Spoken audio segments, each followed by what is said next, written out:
Students next है step number 4।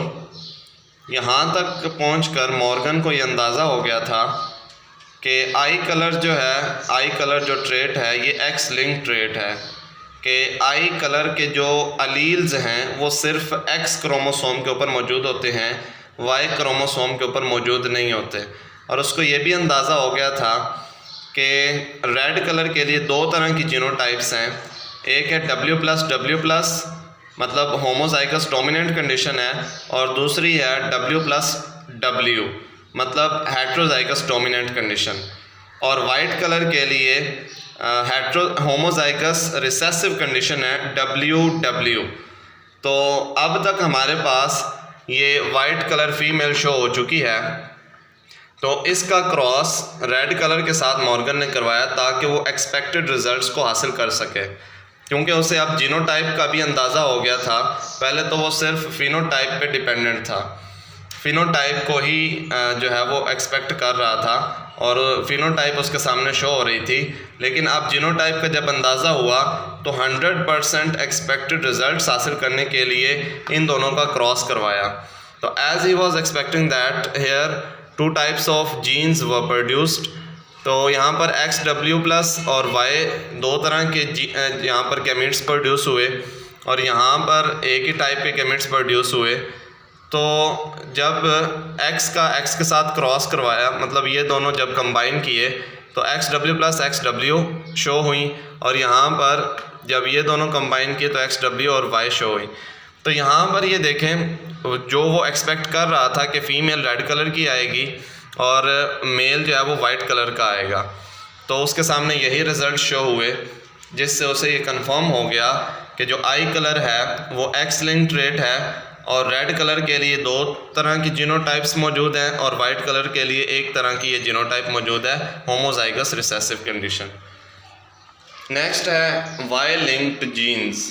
अब तक हमने एक्स लिंक जीन्स की बात की, तो यहाँ पर वाई लिंक जीन की एग्जांपल ये है कि वाई के ऊपर एक जीन मौजूद होता है, वाई क्रोमोसोम के ऊपर SRY जीन, जिसे कहते हैं sex determining region on Y chromosome. कि वाई क्रोमोसोम के ऊपर एक सेक्स डिटर्मिनिंग रीजन होता है जो कि ये डिसाइड करता है कि मेलनेस शो होगी या नहीं। तो अगर ये जीन एक्टिव है तो मेलनेस शो होती है, अगर ये इनएक्टिव है तो मेलनेस शो नहीं होती, ऑर्गेनिज्म के अंदर मेल करैक्टर शो नहीं होता। नेक्स्ट है sex linkage in human beings के अंदर हम एक्स लिंक्ड ट्रेट को स्टडी करते हैं, तो उसमें डिजीज़ है एक हीमोफीलिया। हीमोफीलिया एक ऐसी कंडीशन है, अगर एक्स के ऊपर जो इसका जीन मौजूद है उसे H से शो किया जाता है, अगर वो रिसेसिव कंडीशन में आ जाता है तो इस सिचुएशन में ये जो ऑर्गेनिज्म है ही इज़ और she is fail to form blood clot. तो इसके अंदर मतलब उस ऑर्गेनिज्म के अंदर ब्लड क्लॉटिंग नहीं होती अगर जीन रिसेसिव कंडीशन में आ जाता है। तो फीमेल के केस में होमोजाइगस रिसेसिव कंडीशन होगी और मेल के केस में तो एक्स के ऊपर ही अगर एक ही क्रोमोसोम के ऊपर स्मॉल h आ जाता है तो इसकी वजह से ऑर्गेनिज्म जो है वो ब्लड क्लॉटिंग नहीं कर सकेगा। तो इस सिचुएशन में ये देखें, ये आपने एक बात याद रखनी है कि ये वाली जो डिज़ीज़ है ये जिग-जैग मैनर में ट्रांसफ़र होती है, और ये मेल इसकी वजह से आमतौर पे इन्फेक्टेड होता है, क्योंकि मेल के एक ही क्रोमोसोम के ऊपर अगर रिसेसिव अलील शो हो गया है तो इसकी वजह से डिज़ीज़ शो हो जाएगी। तो ये मेल टू मेल ट्रांसफ़र होती है लेकिन थ्रू फीमेल ट्रांसफ़र होती है, मतलब जिग-जैग पैटर्न में मेल फीमेल फिर मेल। इसकी वजह से मेल इन्फेक्टेड होता है, यहाँ पर भी मेल इन्फेक्टेड होगा, मतलब मेल टू मेल ट्रांसफ़र होगी, ग्रैंडफादर से ग्रैंडसन में ट्रांसफ़र होगी, लेकिन थ्रू फीमेल होगी, फीमेल कैरियर के तौर पे एक्ट करेगी। तो इसका क्रॉस देखते हैं, ये देखें एक फ़ीमेल है XX, तो इसके ऊपर दोनों डोमिनेंट अलील्स मौजूद हैं जो कि हीमोफीलिया को कंट्रोल कर रहे हैं कि अगर ये डोमिनेंट सिचुएशन होती है तो इसकी वजह से ब्लड क्लॉटिंग होगी, और अगर रिसेसिव अलील है तो ब्लड क्लॉटिंग नहीं होगी। तो ये देखें होमोजाइगस डोमिनेंट कंडीशन में इसका क्रॉस करवाया एक इन्फेक्टेड मेल के साथ, तो यहाँ पर एक ही टाइप्स के गैमेट्स प्रोड्यूस होंगे, लेकिन यहाँ पर 2 टाइप्स के गैमेट्स प्रोड्यूस होंगे। जब ये एक्स एक्स के साथ कंबाइन करेगा तो homozygous dominant heterozygous dominant condition produce होगी, और यहाँ पर तो एक्स के ऊपर डोमिनेंट अलील मौजूद है, तो ये ऑर्गेनिज्म इन्फेक्टेड नहीं है, मेल है ये, ठीक है। लेकिन ये देखें यहाँ पर हेट्रोजाइगस डोमिनेंट कंडीशन है बेशक, लेकिन एक जो क्रोमोसोम है एक्स क्रोमोसोम उसके ऊपर रिसेसिव अलील मौजूद है। तो यहाँ पर फीमेल, ये वाली फीमेल ये इन्फेक्टेड तो नहीं है, लेकिन ये कैरियर के तौर पे काम करेगी, मतलब ये कैरियर के तौर पे एक्ट करेगी, और ये अपना ये रिसेसिव अलील ये नेक्स्ट जनरेशन में ट्रांसफ़र करेगी। लेकिन इसके अंदर नॉर्मली ब्लड क्लॉटिंग होगी क्योंकि ये हेट्रोजाइगस डोमिनेंट कंडीशन है। यहाँ पर एक बात और याद रखनी है आपने कि मैंने इन्फेक्टेड अलील को या जो रिसेसिव अलील है उसको मैंने रेड कलर से शो किया है।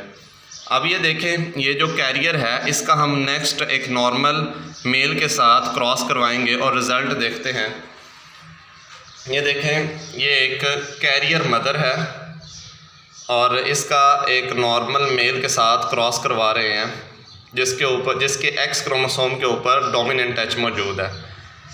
यहाँ पर दो तरह के गैमेट्स बनेंगे और यहाँ मेल के अंदर भी दो तरह के गैमेट्स बनेंगे, और ये एक्स जब एक्स के साथ मिलेगा तो ये नॉर्मल फीमेल पैदा होगी जिसके ऊपर होमोजाइगस डोमिनेंट कंडीशन मौजूद है, और जब ये एक्स इस वाई के साथ कंबाइन करेगा तो भी एक मेल प्रोड्यूस होगा, मतलब डोमिनेंट अलील मौजूद है तो इस वजह से ये नॉर्मल होगा।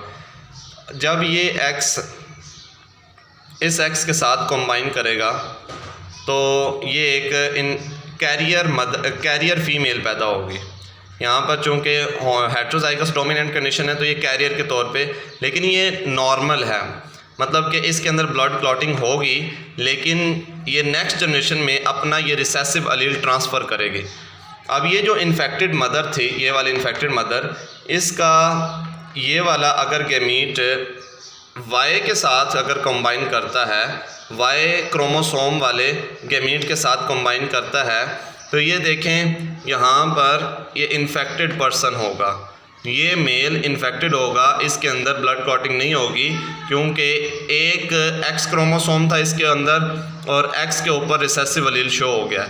अब ये सिचुएशन फ़ीमेल के अंदर क्रिएट करना ज़रा मुश्किल होता है कि दोनों एक्स क्रोमोसोम के ऊपर रिसेसिव अलील मौजूद हों, स्मॉल एच मौजूद हों, तो ये क्रिएट करना ज़रा मुश्किल है। इस वजह से नॉर्मली ये फ़ीमेल के अंदर कंडीशन मौजूद नहीं होती, बल्कि ये मेल के अंदर कंडीशन मौजूद होती है, और ये जो डिज़ीज़ है ये मेल टू मेल ट्रांसफ़र होती है लेकिन थ्रू फीमेल ट्रांसफ़र होती है। ये जो बात हमने की थी male to male through female, तो ये देखें ये मेल इन्फेक्टेड है और यहाँ पर ये फ़ीमेल को रिसेसिव अलील ट्रांसफ़र हुआ है कैरियर के तौर पे थ्रू फीमेल। यहाँ पर ये देखें थ्रू फीमेल ये वाली, और ये मेल को ट्रांसफ़र हो रही है, इन्फेक्टेड पर्सन है।